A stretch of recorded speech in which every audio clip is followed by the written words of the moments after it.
ఇబ్బంది పెడుతున్నారు. అదేవిధంగా మీడియా మిత్రులకు మళ్ళీసారి నేను చేతులు జోడించి నేను కోరుకుంటున్నా, దయచేసి ఈ అమ్మాయిల మీద రాసేటప్పుడు కొంచెం కేర్ఫుల్గా రాయండి బ్రదర్స్.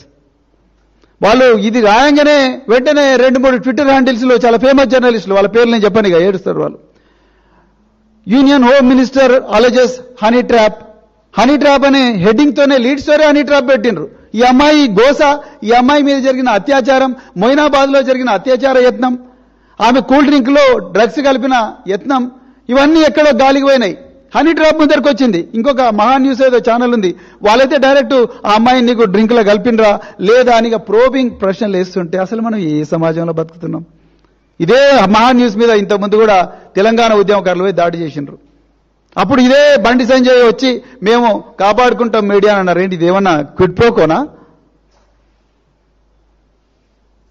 నాకు ఆశ్చర్యం వేస్తుంది. నిజాలు రాసిన తెలుగు స్క్రబ్ మీదేమో టెర్రరిస్ట్ కేసులు, అబద్ధాలు రాస్తున్న వాళ్ళకేమో యూనియన్ హోమ్ మినిస్టర్ ప్రొటెక్షన్.